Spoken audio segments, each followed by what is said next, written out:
J'ai fait récemment quelques tutoriels sur la photo onirique où je présente différentes techniques pour réaliser des photos oniriques. Et l'une des techniques que j'affectionne, c'est l'exposition multiple, c'est-à-dire que je vais prendre d'abord une photo nette d'un sujet, comme dans ce cas ici par exemple, suivie d'une deuxième photo du même sujet, mais qui sera volontairement floue et je jumelle les deux.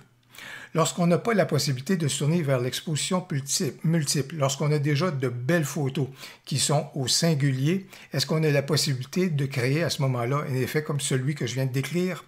Absolument. Aujourd'hui, en profitant des belles fonctions et des beaux outils qu'on a dans On1 Photo, je vais d'abord évidemment utiliser cette photo-ci. Je vais créer une photo volontairement floue comme celle-ci pour jumeler les deux et obtenir ce résultat-ci. Voilà donc ce qu'on examine maintenant.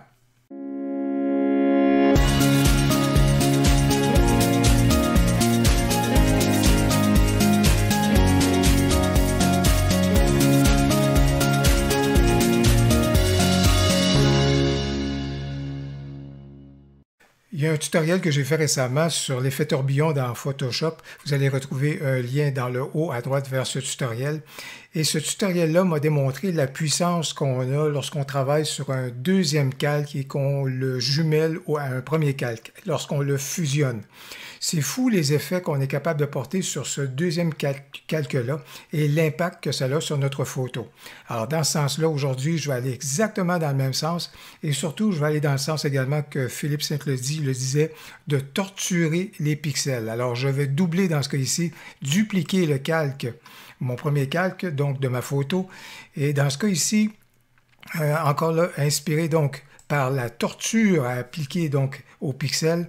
Je vais commencer avec un outil dans On1 qui peut sembler bien particulier et c'est l'effet grunge. L'effet grunge, ça désature habituellement, mais ce que ça fait, ça vient donner beaucoup de densité à la matière. Alors c'est pourquoi je vais peut-être y aller vers un premier préréglage qui va m'amener dans cette direction-là. Mais au bout du compte, ce que je veux faire, je veux même augmenter l'effet au niveau de la saturation. Je veux ramener la saturation et même en donner passablement donc à ma photo. Je veux également apporter pas mal de belles lumières. Je veux même, y aller à 100% au niveau de la luminosité. Bref, ce que je cherche à faire, c'est prendre les pixels et les augmenter en densité, en matière, tout ça, en couleur, etc. Donc voilà donc un premier élément que je vais donc apporter. Dans On1, on retrouve un outil qui est formidable.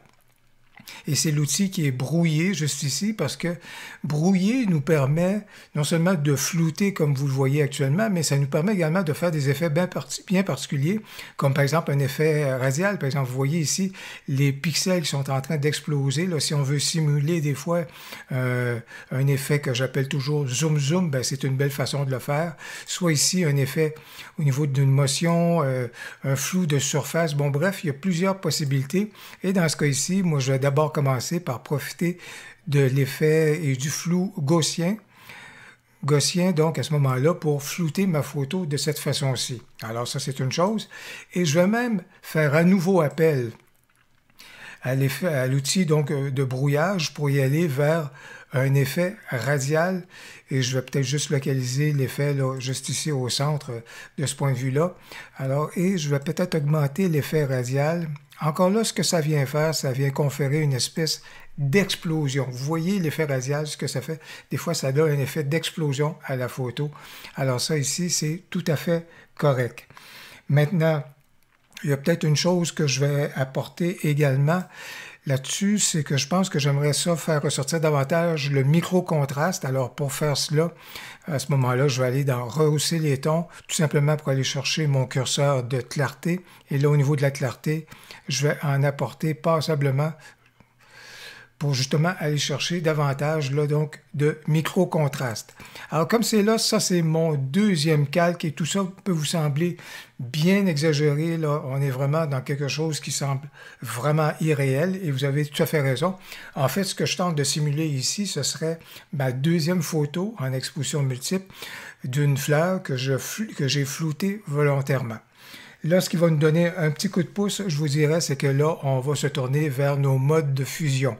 Alors, pour faire notre fusion entre le premier et deuxième calque. Actuellement, on est dans le mode normal et c'est pourquoi le deuxième calque a préséance sur le premier et il n'y a rien qui fusionne nécessairement. Assombrir, vous voyez l'effet. Multiplier, oh! Vous voyez déjà, là, on est dans une très très bonne direction. Je pense que même il y en a certains qui vont aimer ce mode de fusion-ci et qui pourraient se tenter de conserver la photo comme cela. En tout cas, moi, ça pourrait être quelque chose qui me plairait énormément. Allégé, bien là, on voit qu'allégé, ça vient prendre les hautes lumières qui sont beaucoup plus présentes dans notre deuxième calque et ça vient donc les appliquer de façon plus prédominante dans notre photo, tout comme écran. Encore là, ici, il y en a qui vont bien apprécier ce rendu-là. À ce moment-là, ça également, ça pourrait être très sympathique. Moi, je vais me diriger peut-être pour voir, vous voyez ici, recouvrir, très intéressant. Et en plus, à ce moment-là, les feuilles paraissent un peu plus que lorsqu'on était avec multiplier tout à l'heure, lumière douce ou encore lumière forte, lumière douce, lumière forte, recouvrir. Bref, entre les trois juste ici, là, c'est vraiment une question de goût. Et votre œil, moi, je vais y aller vers la lumière forte, mais comme vous pouvez voir, la magie opère vraiment lorsqu'on a justement identifié le mode de fusion qui nous convient le plus pour le rendu qu'on veut obtenir. Par rapport à ma photo, comme c'est là, mes feuilles sont tout à fait correctes. Si je voulais peaufiner celle-ci, j'irais probablement vers réglage de la couleur, ce qui me donne donc accès à un panneau de teinte, saturation, luminance. Ici, j'ai la couleur verte et je peux soit atténuer les feuilles ou encore les faire ressortir davantage. Je pense que je vais juste les atténuer un tout petit peu à ce moment-là et diminuer leur présence comme cela. Puis je vais peut-être même les désaturer un tout petit peu à ce moment-là pour donner encore plus d'importance donc à ma fleur. Alors vous pouvez donc voir que justement, en travaillant avec un deuxième calque et un mode de fusion qui convient, là, on est capable d'obtenir, on est déjà dans une très bonne direction au sujet de notre retouche onirique. Eh bien, au niveau de notre photo, voici ce qu'était notre photo à l'origine et voici où est-ce qu'on en est rendu.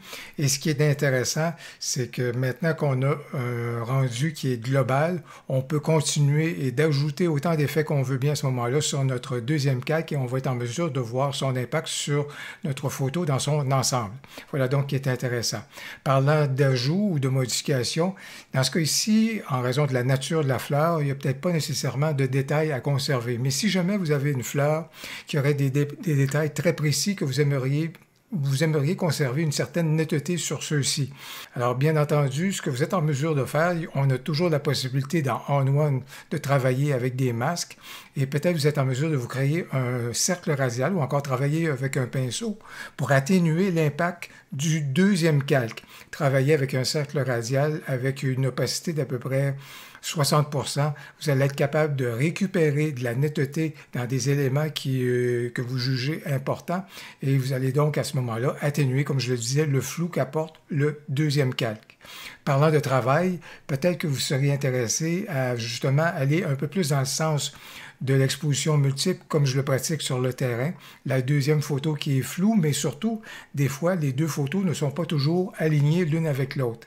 Alors, par exemple, dans ce cas-ci, on peut très bien activer l'outil de transformation et là, tout simplement, étirer un tout petit peu le deuxième calque, tout simplement faire ressortir celui-ci, légèrement créer un tout petit halo autour de notre fleur. Alors, vous voyez comme c'est là, ça donne ce flou-là qui est autour de l'élément principal. Ça peut apporter quelque chose qui peut être intéressant et justement aller dans le sens de l'exposition multiple à 2 ou 3 photos. Écoutez, j'espère que vous avez aimé ce tutoriel pour vous permettre de découvrir comment créer la photo onirique dans On-One Photora à partir d'une seule et unique photo. Si vous avez aimé la vidéo et ce tutoriel, n'hésitez donc pas à cliquer sur j'aime et surtout, n'hésitez pas à commenter. J'ai bien hâte de vous lire. Au plaisir, à la prochaine.